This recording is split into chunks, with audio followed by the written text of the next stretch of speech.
All right. So, let me say this real quick. Shout out to MPJ, Michael Porter Jr. He's the first person I want to throw out there on this episode. Bo just recently reported, got the big contract extension, I think like 5 years, possibly worth over 200 mil. So off rip, one question I got for you is, what do you think Michael Porter Jr. can bring to the Nuggets this season? I think he's going to bring 22, shooting 47% for the field, probably high 30s from the three-point line.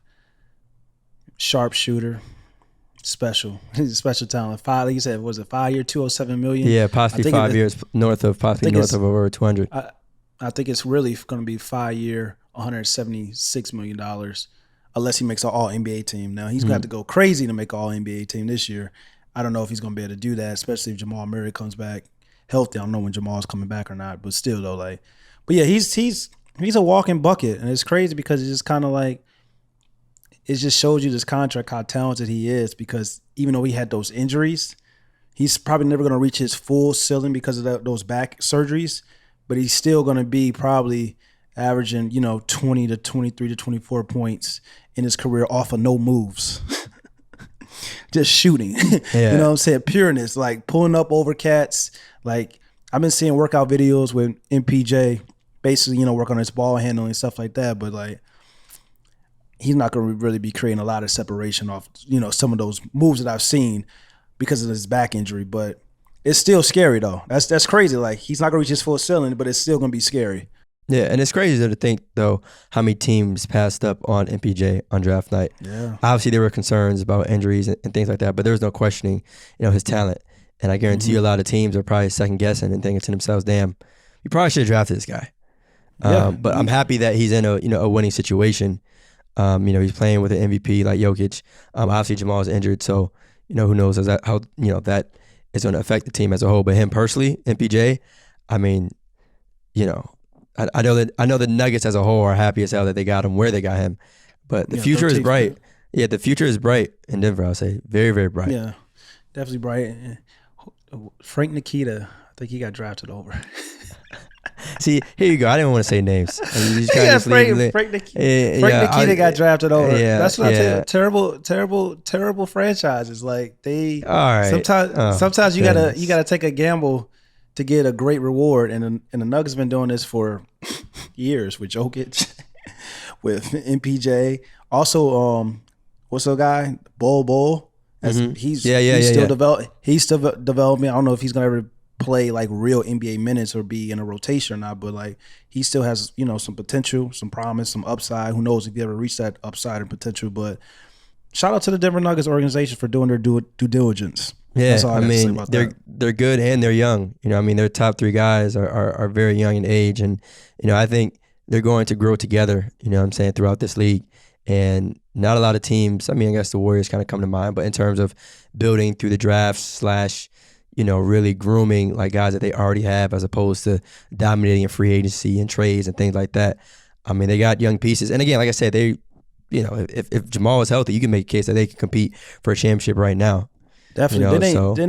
Didn't they re-up AG too? Yeah, Aaron Gordon as well. Obviously he left Orlando, but now it's he's in a position now where he can compete and actually for winning basketball and possibly some titles. So their core is solid.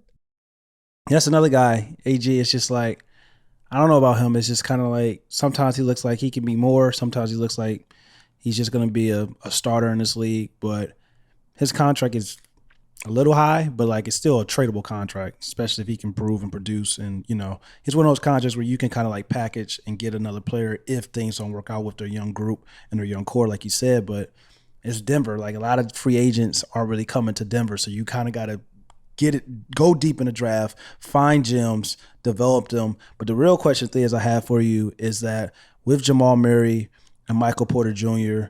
and Nikola Jokic, the MVP, do you think Nikola Jokic can win a championship being the number one option with the Denver Nuggets, or do you think it has to become Jamal, has to become MPJ? I think he can, but not yet. Just because of the league that we're in now, like there's still LeBron, KD, those guys, Harden. But that's why I said it's a good thing that they're young and talented. I think once those guys kind of, end up going past their prime and retiring, then I think the Nuggets can enter in that next window. Now, again, I mean, anytime you have an MVP candidate on your team, and we've seen what Jamal can do in the playoffs, we've seen the growth of MPJ and everything that he kind of has on the horizon.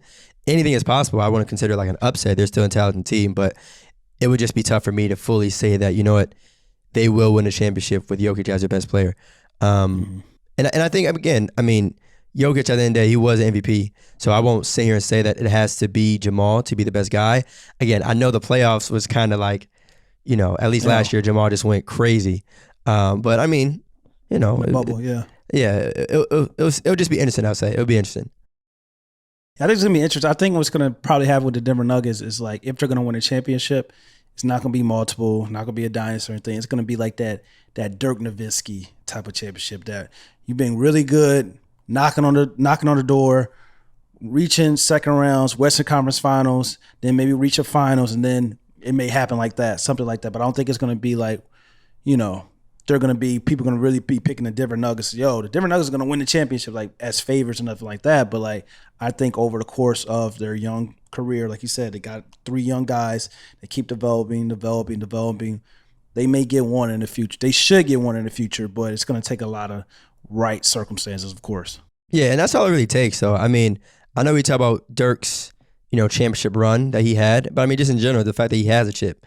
No one, in my opinion, is probably going to ever face a type of journey that he had to deal with. The teams that he had to play against, the Hall of Famers he had to play against. But even still, I mean, that one chip kind of puts you in different categories and tiers. And not, comparing to any other player, but like literally we've seen, even just on this show and then, different episodes, we talk about how guys have a championship and how some guys don't. Like some of the greatest players in the world in the history of the game don't have a single chip. So if Jokic, can manage to get one, again, without that big 3, that young core of him, Michael, and Jamal, I mean, that would put them, to me, in a different type of bracket. So I think good things are happening in Denver. And I won't give them the poverty franchise label that you like to use so often.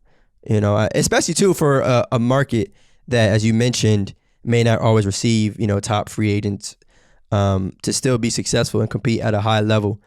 In the Western Conference, mind you, too. It just kind of shows you what they're building out there. It's special. Denver is, they're not a poverty franchise anymore. A while back, once he lost Carmelo Anthony, it was a couple of rocky.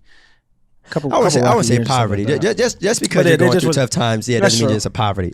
And not like they're not like the New York Knicks, who drafted Frank Nikito, Michael Porter Jr. Hey man,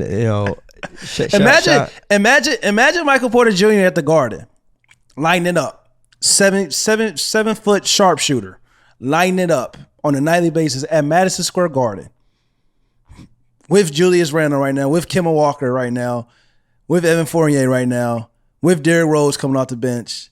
That's a championship team. That's what the Knicks could have had. That's what they could have. They could have had a championship caliber team, like a real championship caliber team. You didn't even mention RJ, but I didn't even mention RJ Barrett. It's crazy. That's what I'm saying. It's just like, it just shows you that one like not willing to gamble or take a risk could really cost your team a possible being from just this playoff team to an actually team that can compete to win a championship. It's just crazy. That's why like off seasons are crucial, drafts are crucial. That's why you got to have guys in the front office that are really doing their due diligence and really like going to these games in college, going to these games in high school, going and scout these players, because like one player can make or break your franchise, or not drafting a player can make your. Was Donovan Mitchell in that draft too? Did they pass? Yeah, I didn't want to say. I mean, but look, like I said, that's still a franchise that I think over the past couple of seasons they've made some decent moves. You get RJ. Obviously, they were patiently waiting for the KD and Kyrie duo. But I mean, I think the Knicks are in a good spot right now. You add the addition of All-Star guard Kemba Walker. You still got D Rose, a Hall of Famer, great locker room presence. Still got an All-Star in Julius Randle. They could have had another guy. RJ. Another guy they could have packaged. They had 2. Did the Knicks have 2 lottery picks this past season? I think so. For what play are you talking about getting though? They should have went out and got LaMelo Ball. Like they should have did whatever they had to do to go get LaMelo Ball. I didn't trade their pick, the future picks. That was another. They needed a guard. It was just so many things that the Knicks just. I hate talking about the Knicks because it's just like, damn, it's other teams that you make mention mistakes. them. You bring them up. Bring them up. I don't ever ask about the Knicks. It's other teams that make mistakes too, but it's just like seems like the Knicks just constantly like, oh, we're waiting for Kevin Durant, we're waiting for Kyrie Irving, we're waiting for LeBron James, we're waiting for Giannis. We're not going to go up and try to get LaMelo Ball. We're going to draft. Who did they draft? I think Toppin. Obi. Somebody else, right? Yeah, I think another name I heard recently was Cat. Not necessarily just he rumored to go there, but just the wishful thinking stuff. It's like the Zion sweepstakes as well. It's just like, but that was realistic though. That was to me that was probably the most likely scenarios out of the other stuff that I've heard in recent years. But even then, like you go out and you do what you got to do, like. You go out and you make a trade offer like the Boston Celtics did, where they pulled back and got Jason Tatum, the guy they really originally wanted. You got to do what you got to do. Like sometimes, like worrying about, if we got to give up 2 or 3 draft picks, it's just like you don't never know how those draft picks are going to turn out. But if you got a guaranteed guy, like LaMelo was a guaranteed like star. Like if you not. Of course, like the sports and media landscape didn't know about LaMelo. They was calling him an IG star and stuff like that. But people that really watch basketball. They were calling LaMelo Ball an IG hooper. Like people that actually watch and know basketball knew that LaMelo Ball at the age 14 years old, he was a pro. So it's just kind of like, that's why I said you got to have real guys that really know the game and really watch the game in these front offices and stuff and organizations that really know about these players. Because it's just like sometimes I just feel like these GMs and these scouts, they getting a scouting report off of 2K. doing my GM. Like, you 2 highlights. They're not even going and watching the game. Like, it's crazy to me. It's crazy to me, man. I would say, though, in your Tatum example, like what the Celtics did, though, that I think that's a rare occurrence in terms of, like, the 3rd overall pick being in a better situation than the 1st overall pick that year, that specific year. Because, like, obviously, fast forward to the RJ draft, they got RJ, but obviously him being the 3rd pick versus Zion at 1. The fact of the matter is, like, you never really know.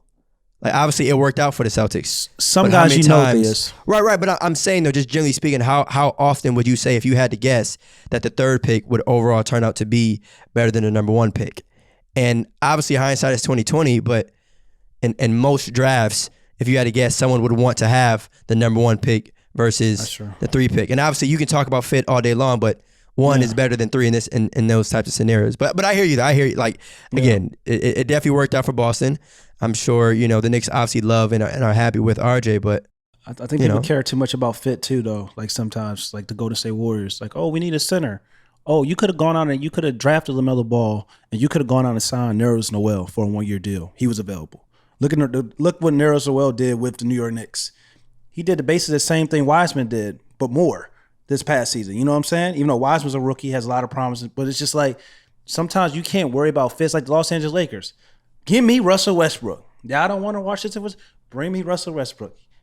Fit, we'll worry about that. He's talented. We'll figure the rest out. And sometimes I feel like teams are so scared to do that because it's just kind of like the culture, fit, whatever it is, reason why they don't want to do that. But it's just like if you see guys that are talented and it's just like, like this player can be like a guaranteed stud. Like LaMelo Ball to me was like the most like can't miss prospect in a minute. And it's just kind of like, you had a chance to draft him. It's just like same thing with the Knicks. So it is what it is though. But realistically though, do you think a backcourt and LaMelo and Steph would have worked? Klay Thompson was out. So you would have got a whole year of seeing if it would have worked. That's what I'm saying. Do you think it would have? Yes, because you can slide Klay Thompson to the 3. Klay Thompson he could have slid to the 3. And then of course you got Andrew Wiggins. They play small ball anyway. Andrew Wiggins at the 4, Draymond at the 5. You run a lineup out there, or maybe have Andrew Wiggins come out the bench. Something. It's just like you figured it out. You figure it out. Like that's what I'm saying. You can figure things out. But it's just like even LaMelo Ball. You have LaMelo Ball, and you have Klay Thompson. You have Stephen Curry. You got your future in LaMelo Ball, and what's going to allow LaMelo Ball is 6'7". Like Klay Thompson, Stephen Curry playing off ball, going to allow them to age more gracefully because they not, especially Stephen Curry, he's not going to have the ball in his hands. He don't have the ball in his hands a lot now, but still sometimes he has the ball in his hands or whatever. But like you got a guy, a player, LaMelo Ball could have made plays and get you easier open looks. So, but that's here nor there. It's just the fact that, like I said, it's unfortunate, but time will tell. Yeah, it would have been dope to see Steph kind of play with another facilitator. I will say that, and I know the Ben Simmons narrative that you like to run with him on the Warriors. Just the idea of you pair a guy who's great at facilitating with the greatest shooter of all time. Shooters, right? Well, yeah. I mean, we were talking about backcourt with Steph, but obviously shout out to Klay too. But obviously, it is what it is. You can't trade the pick now or go back in time. And I still want to give Wiseman some time too. I know everyone is. It's very similar to the Luka and Trey comparisons, and like people just forget about DeAndre Ayton.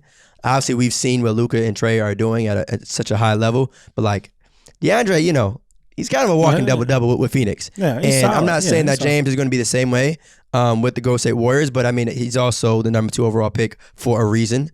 I kind of want to give him time to see, like, all right, obviously everyone's going to pay attention to LaMelo and Ant, but I don't want folks to forget that like James, was the number 1, 2 overall pick, and there's a reason for that. So, and he's still learning from Steph. So, yeah. And my thing about it was just the Wiseman thing. It's just like some guys like Anthony Edwards he was ready now. He was NBA ready now.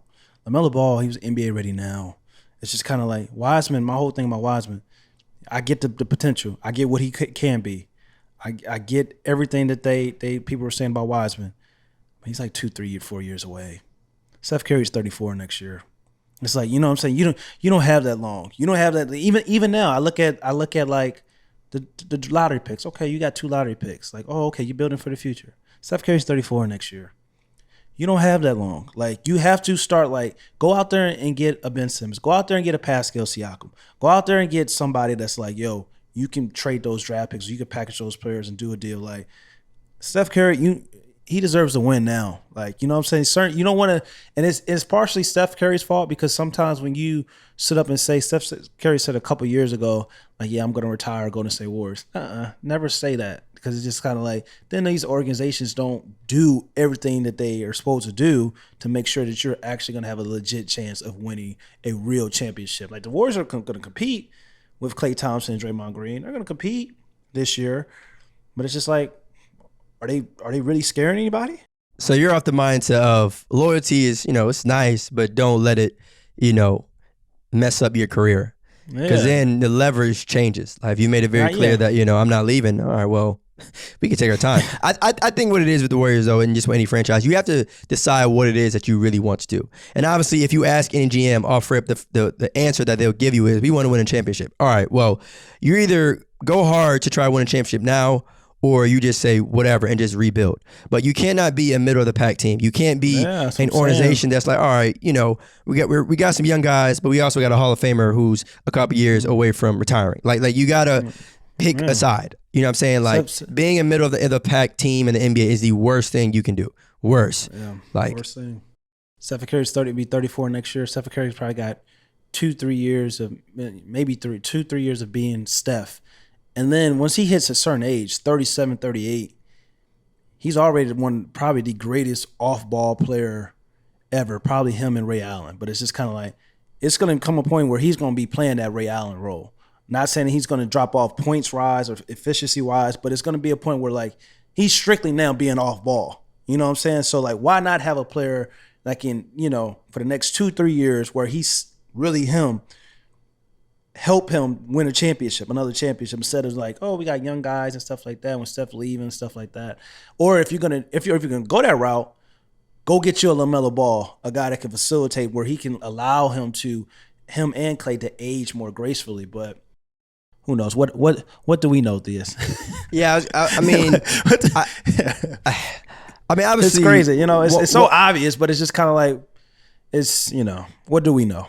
But though, too, it's like when we talk about expectations and pressure, do you think there's a lot of pressure on the Warriors this year? And the only reason why I say it is because, you still have 3 Hall of Famers on your team, right? Steph, Klay, and Draymond. We've been talking so long about how they're a dynasty, and even though Klay is coming off an injury, Steph's a little older, now it's like, what is there a major difference between this year's team and the team from, a few years back, not including Kevin Durant? I mean, obviously you got, guys that aren't there, and the Sean Livingston's of the world, Andrew Bogut, Harrison Barnes, but like you have your core. Like you have your, like I think that big three of actually winning the championship died in 2019 once Clay tore his ACL. I think that's it. That's when it died. That was when it was like, yo, the Warriors run is officially over. And then Clay tore his Achilles. So it's just like, Clay's coming back in December. The season's about to start soon. They may be fighting for their life in December, meaning like they could be below 500, barely 500. Like, I don't expect the Warriors to be 7-8 games over 500 by the time Clay comes back. This is the same team as last year. They threw in some rookies. Like, of course, the rookies are going to, maybe help them or not, but it's just like, who knows? But it's just like, they not doing what the top three guys in this draft going to do for production-wise. They not ready that. Let me tell you something. They not ready like that. Like, I know people saw Summer League and stuff like that, but they not ready where they going to be really viable, like, options to be like, yo, go give me 15 tonight. Go give me 20 here. You know what I'm saying? Like, that's not what they going to do. Like, they got Andrew Wiggins, and he not even doing that. So I was about to say, like, somebody going to have to do it. Hey, somebody got to score. Yeah. I don't know who it's going to be, but somebody outside of Steph Curry going to have to put the ball in the basket. That's what I'm saying. Until Klay Thompson comes, and even Klay Thompson, when he does come back, they're talking about December, Christmas Day. Even when he does come back, he's coming back on a minutes restriction. So I mean, like, he probably won't even be playing full, 30-plus minutes, and probably to close to February, the end of January, or maybe after the All-Star break. So it's just kind of like, we can really don't be surprised. I really hope this is not the case, but don't be surprised if we come December, like, and we're talking about the Golden State Warriors, and like, yo, they're struggling, they're 500, like, they need Clay, like, they may be, or this season they may be battling for a playoff spot again. Who knows? Who knows the situation? But like, we'll circle back because we've been talking about this all summer long. But we'll circle back once things happen, but. Who knows, man? I think it may get ugly. It may get ugly. But honestly, who knows? I mean, because maybe midway through the season, the Warriors do decide to make a big trade. Obviously, we know what the Ben Simmons situation, or even outside players of that. ready. It's players now that's here, bro. Like, you got a two-time, I think Ben Simmons 2 or 3-time All-Star, arguably, if not the best defender in the league, top 3 defender in the league right now, one of the best facilitators in the league. Like, he's available, and it's looking like you can get him for pennies on the dollar. So it's just kind of like the time is now. Like, Brad ain't going nowhere. Like, Zach LaVine. But the problem is, I mean, you mentioned to this too about Steph, is that now everyone knows, though. Like everyone knows that Ben is on the trading block or wants to leave. So the value just isn't the same. Now, obviously, I mean, if he's not going to play again for the Sixers, then all right, you rather take something is better than nothing. Yeah. But at the same time, it's like, it could have been handled, a lot differently. But yeah, it'll be crazy to see, if he does go to the Warriors, if the Warriors decide to make a move outside of that.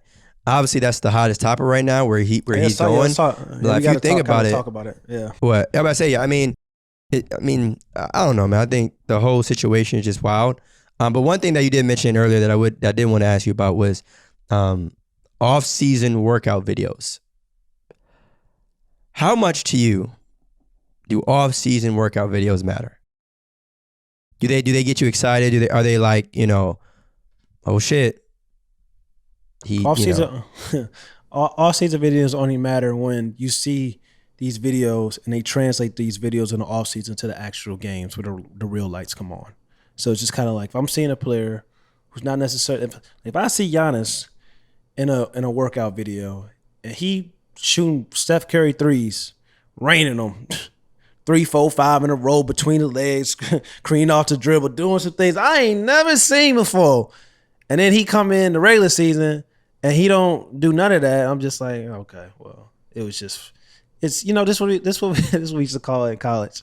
We used to call them open gym legends.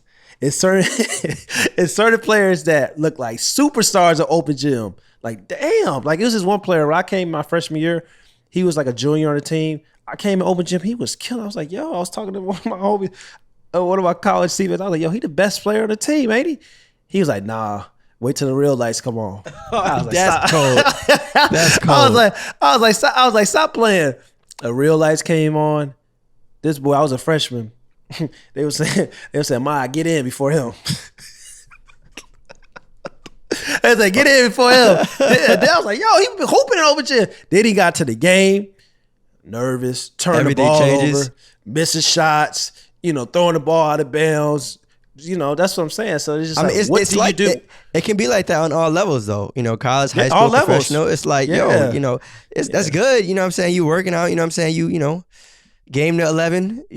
That's your. That's the vibe. Hooper. That's what I tell people. Yeah, when you get refs on the court, when the games matter, when starting lineups get announced, when there's a crowd, things just change. And so that's why when I see workout videos and during the off season, it's like, yo, that's what's up. Your stuff. You had to move to your bag. That's what's up. Cool. Bro, Dude, that shit in May. Dude, that shit in May. It's crazy because you see these videos and you see it's the same thing about cats in the park. All these cats in the park, especially you live on the East Coast. Cats in the park, they all think they the best. They be cold too. Could do dribble. They doing NBA moves. You put them in an organized game. Say go run this play. They can't run it. They get the ball 23 seconds on the shot clock. They jacking it up. Like, yo, what you doing? Like, you know what I'm saying? So it's just kind of it's like I think they're like important to post, I guess, quote unquote, to show people that like you're putting the time and all that stuff.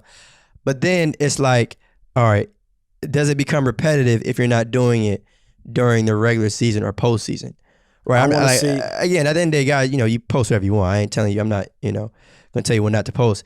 But at the same time, it's like, all right, if you've been posting the same videos since 2016 and you ain't done brought any of those moves out in an actual game, maybe we need to start thinking about what type of moves we working on. I'm just saying. And that's not a sub. I'm just, feel me, that's just being real. Like, what's the point of doing that? You wasting your own time. You wasting everybody's time. You got fans excited for no damn reason at all, doing moves that you're not about to pull out in a live game. Yeah, man. What are we doing? You have to practice. You have to practice on things you're going to do in the game. So if you're going really hard and you're doing all these workout videos, especially for the young generation, social media hoopers, real IG hoopers, like they were calling LaMelo. No, it's some of these kids that really be like posting stuff, workouts and stuff like that. But it's just like they can't do none of those moves in the game, or they don't understand fundamentals. Or you may be cold, you may got a bag, but it's just kind of like, do you know how to come off a curl? Do you know how to come off a pin down? Do you know how to set others up for success? Do you know how to make timely buckets and understand timely possessions of like, yo, it's 30 seconds on the shot clock, 32 seconds on the shot clock. Let me get a 2 for 1. Do you understand that? Do you have basketball IQ, or do you have a feel for the game? That's when you can tell when you're really like a basketball player, or you just an open gym legend, or you just a park kid. And like I said, you can be phenomenal in those ways and doing those things. But a lot of times, that ain't gonna get you a scholarship. That ain't gonna get you overseas. And most times, that damn sure ain't gonna get you in the NBA. Like, that shit can only take you so far. Yeah, and I mean, you see a lot of guys now even go back to the college level. You talk about one and done, guys going to play overseas, guys playing the G League straight out of high school. And a part of that isn't just a physical thing, right? Like, you shout out to LaMelo, who I feel like has learned probably more about the game by playing overseas. And it doesn't really matter like which level I feel like you play at, but as long as you constantly learn it, right? Like the same way guys, get up shots every day, I think the same way as guys should be watching film, right? Like you understand that there's certain things that you need to work on and improve on, and don't just get comfortable with doing the stuff that you've always been doing. Like, you're about to enter the NBA. Like, you're supposed to be the best player on your team in high school and college. Damn near 95% of the dudes in the NBA were the best players like on their college team in high school. So like and also every like division that you play in college, like Division 1, Division 2, Division, everybody was the best player in their high school. Like, what you gonna do now when you get there? Yeah. That's what separates people too. Like, they get to like Division 1, Division 2, Division 3 in the IA JUCO. It's just like sometimes they're not the best player anymore, and mentally they can't adjust. And it's like, oh, the coach hating on me. It's just like, no, it's just guys that's better than you. It's just like, and you got to compete. Are you going to compete? Are you going to cry? Or are you going to quit? It goes, you going to compete? You going to cry? Or you going to quit? It's just like, that's how it goes. Because, I mean, if you decide to quit, it ain't like, you know what I'm saying, teams about to be like, oh, no, please stay. Like, there's probably very few guys right now in the entire world who have that much leverage when it comes to, like, sports in the league. like who could be like, you know what, I feel like taking the day off. I mean, it's like, I mean, I'm sure like, you know, a lot of college athletes can relate. Like if you're the best player on your team or whatever, and you know, you having like 25, 30, and you know, you obviously have a lot more power because that's what you're bringing to the table, right? You get a little bit.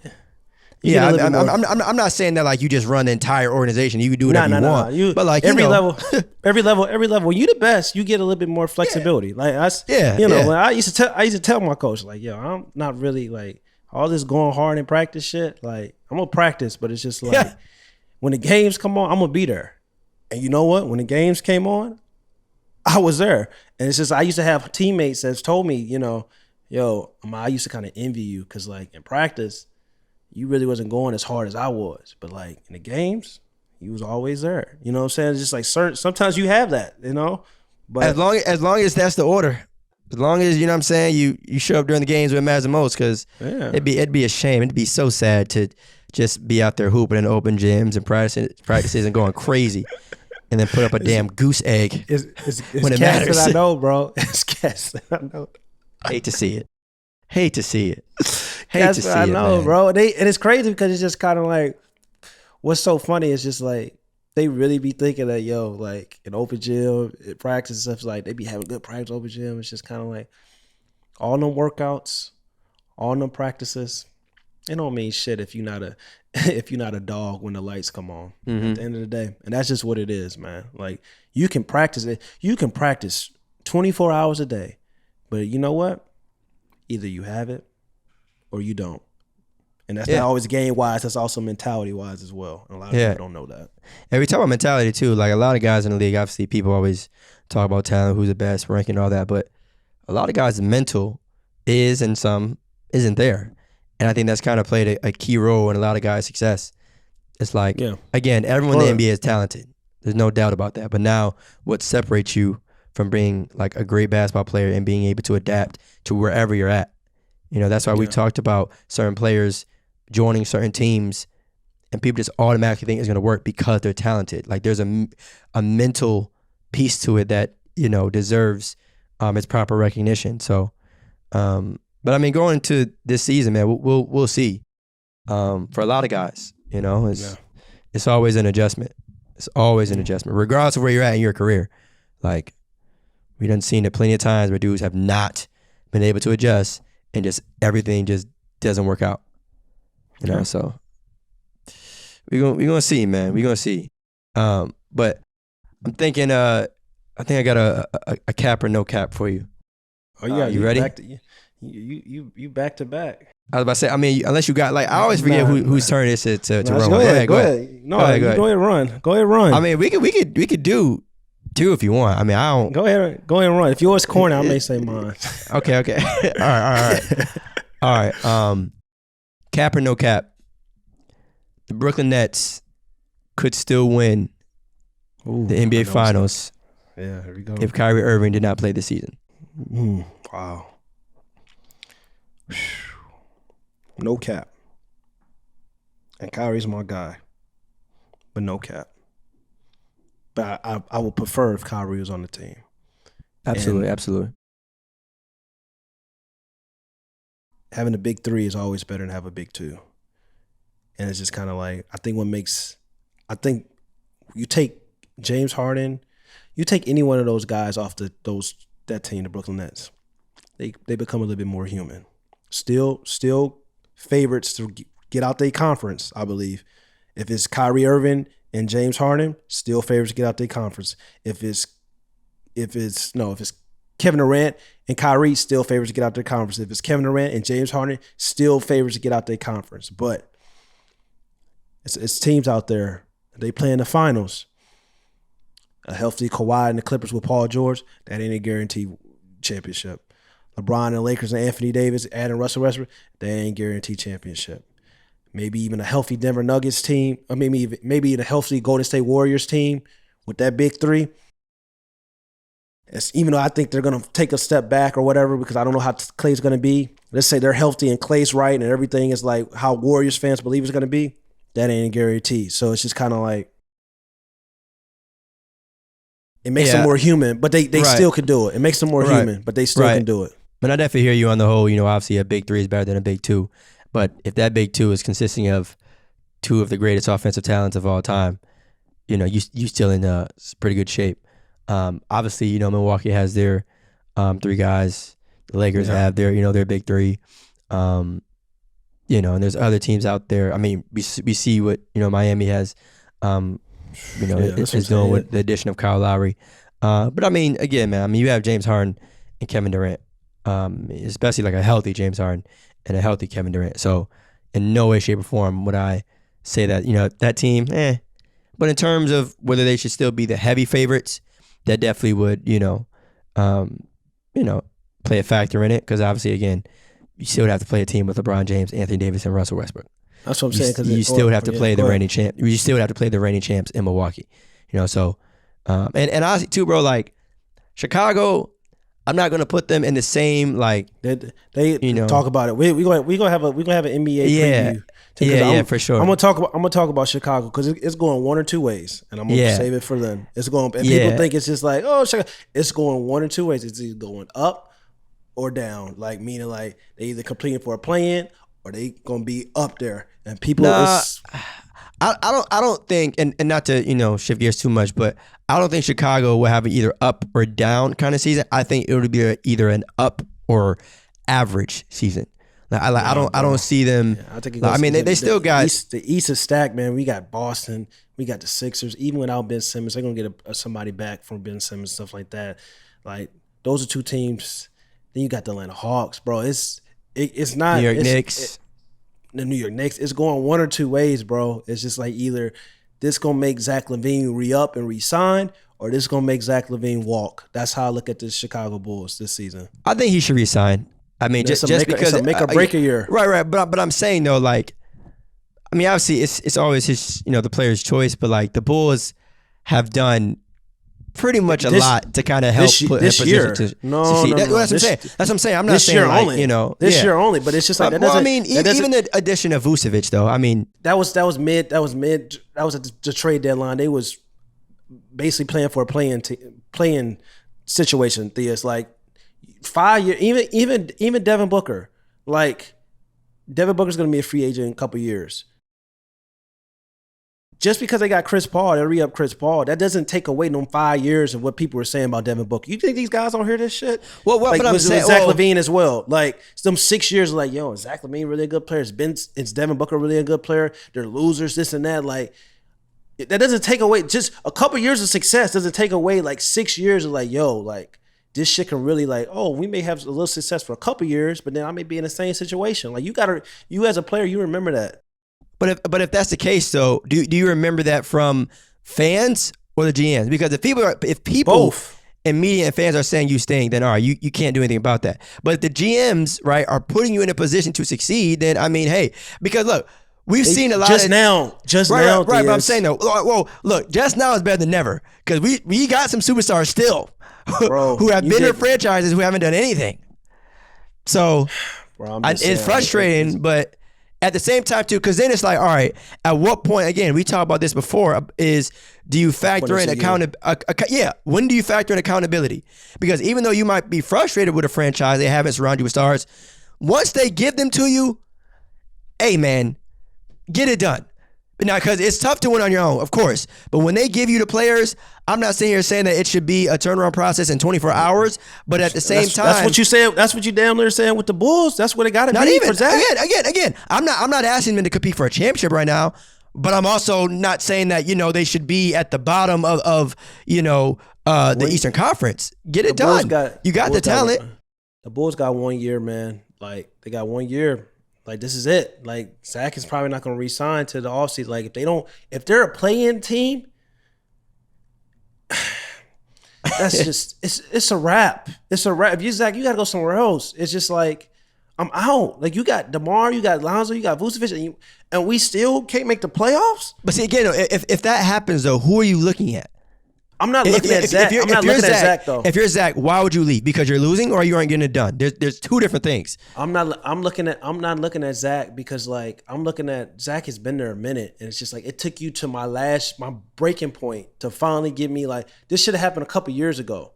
Like what organizations do is just like they'll have superstar talents like a Devin Booker, like a Zach LaVine. And this is why I'm glad the Atlanta Hawks and kind of like play games with Trae. Like they saw 2 years, people were saying all that shit, and then they was like, Trae Young is him. Like this guy was an all-star starter, his second season in the NBA, averaging 28. And you know what? We gonna get him some pieces right now in his third season. And that's what they did.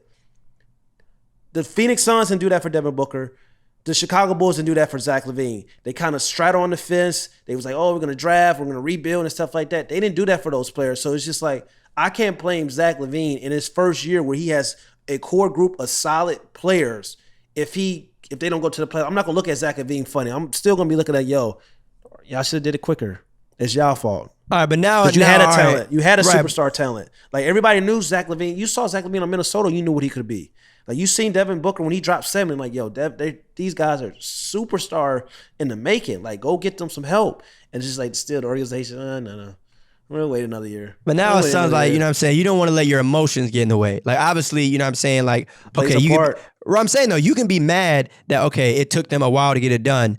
But then it also could work against you because now you got what you were asking for. And even though it took a while, you got what you were asking for. And if you go out there and don't perform and then leave, who really looks bad? Because I don't think it'll be Chicago. I don't think it'll be a situation where, folks say, well, damn, like we gonna give you some pieces and you gonna run. What exactly do you want? Don't confuse Devin Booker and Zach LaVine situation with the James Harden situation. The Houston Rockets got James Harden some help.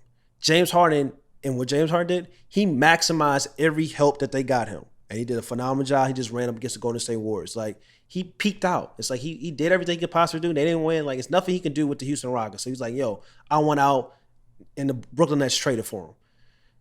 The Suns didn't do that. The Chicago Bulls ain't do that, man. Like, we gotta be real. It's like a relationship. Like, your girl asking you for flowers for 5 years, and then your 6th year you get her some flowers, and she like, damn, I don't know if I want to be with you no more. I'm gonna think about it. I'm gonna think about it for this year. And at the end of the year, it's just like she ain't feeling you no more. It's just like, damn, it ain't her fault. For 5 years, she been asking you to do for flowers. Well, if you want to use that example, if someone is waiting 5 years or 6 years, maybe that just means they want to be there.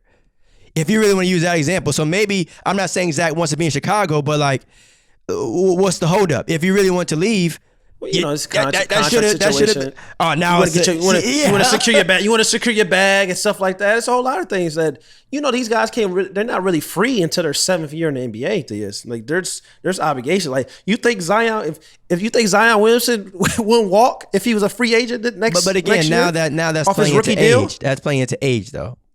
I'm always under the belief that guys can do whatever they want. Like if you want to leave, you want to leave. You want to stay, do that. But at the same time, like whether they care about their legacy or not, whatever. But like, don't get mad when people are questioning like your strong desire to want to leave and go somewhere else. Because that's another thing too. If you want to leave, all right, cool. But where are you going? Like, and obviously all teams would, of course, love to have Zach. But where are you going? And you think people wouldn't say like, oh damn, he's just another runner.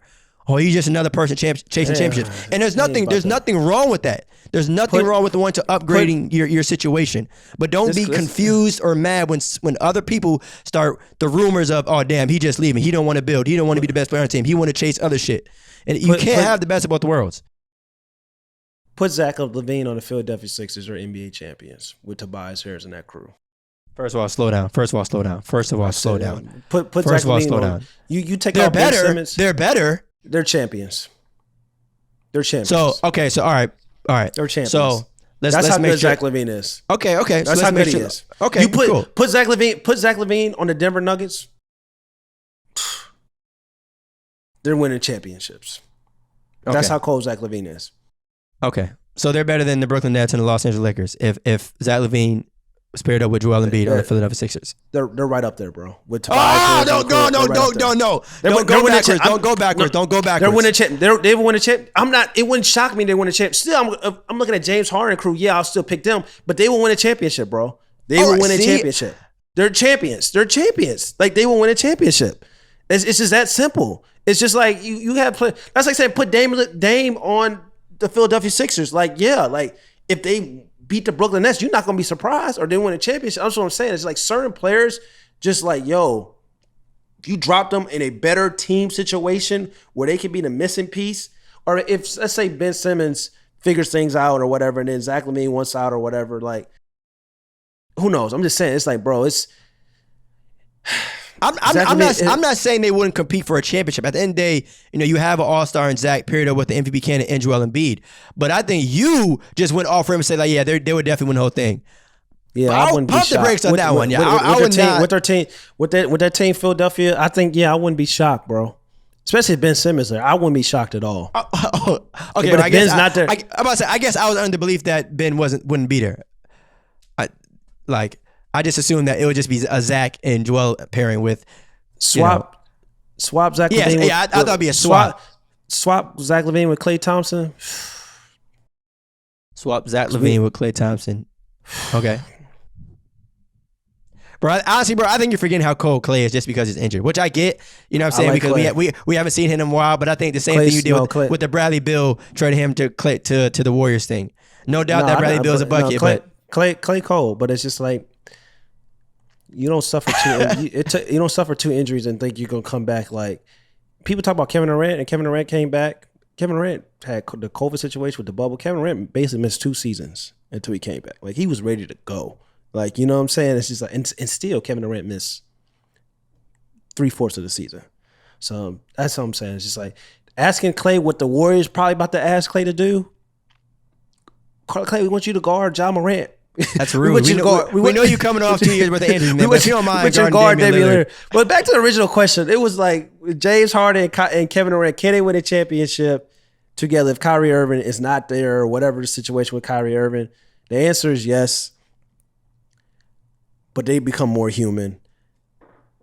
And it's crazy because I think Kyrie's been there. So if you had to lose, the reason why I had the Brooklyn Nets winning the championship last year, even before James Harden came. But then when James Harden was like, yo, they got a big 3, and it's really crazy. And then of course injuries happen or whatever. But the reason why I felt that it'd be better if Kevin Durant and Kyrie instead of like Kevin Durant and James Harden, because like I love James Harden. But it's just kind of like I've seen Kyrie do it at the highest moments. And I've seen Kevin Durant do it at the highest moments in the NBA Finals. So it's just kind of like that's why I say they become more human, because like as great as James Harden is, and he's had success in the playoffs, and then Kevin Durant, I haven't seen James Harden have those moments yet, or he may have them in the future. He may never have them, but I haven't seen him do what Kevin Durant has done and Kyrie Irving has done in the NBA Finals. But I still think they will win the championship. Yeah, I hear you. I mean, we've seen, like you said, what both guys can do on the big stage. And so it sounds like you're answering that based off just pure postseason play. Obviously, James Harden is a regular season monster. But, come postseason, But I think we underestimate, like, James Harden being on what makes the Brooklyn Nets so special is just kind of like, what's about to make the Los Angeles Lakers and Russell Westbrook so special. It's just like we've seen James Harden and Russell Westbrook where all the pressure and defense is geared and locked in on these guys when they're the first option. James Harden is playing a point guard. He's facilitating. Like he's basically being the third option. Like he can get his points whenever he wants, but he's getting those guys involved first and stuff like that. Now Russell Westbrook's about to be the third option. It's a lot of less pressure when you don't have to be worried about being a man. So it's just kind of like that pressure in the playoffs where you got to worry about, like James, he dropped 40 in the playoffs. Nobody talked about it. You know what I'm saying? It's a lot different when you got to have all that pressure on you. Like, yo, take us home. People ain't looking at James. People ain't saying James. People ain't gonna say James Harden take us home. They looking at Kevin Durant take us home. Take us home. LeBron. They said Russell Westbrook take us home. They look, LeBron take us home. Take us to the promised land. You know what I'm saying? There's a lot of that pressure. That's what I said. Don't be surprised if, knock on wood, these both teams healthy. It's so crazy. If James Harden and Russell Westbrook, they fighting for that Finals MVP. They playing the best they ever played. They ain't got no pressure. Like, shoot, hey, LeBron, let me take y'all. I'm good. I know y'all the first. Let me take it here up here. I'm telling you, bro. It's a lot. When you play with talent and superstars, bro, you got to worry about that type of pressure that LeBron has and Kevin Durant play. It's a lot more. It's a little less stress. It's a little calmer. Like you play a lot more free. more free shots falling. Like, they ain't double teaming me. Yeah. That'd be crazy too. Bro, James Harden open. of those 6 guys, right? The big 3 from Miami, big 3. Big 3 from the Lakers, big 3 from the Nets. Those 2 guys are the only one without a chip. Yeah. Right? Russ and James. So, hey, man, money I might get it. Yeah. I don't know who it's going to be, but hopefully it comes in an easy fashion and not them having to, all right, who getting 31st? Yeah. Yeah, but we'll see. This is good cap or no cap. All right, y'all. It's your boy, MyK Smith, also known as AK. Make sure you guys go follow No Pump Fakes wherever you get your podcasts.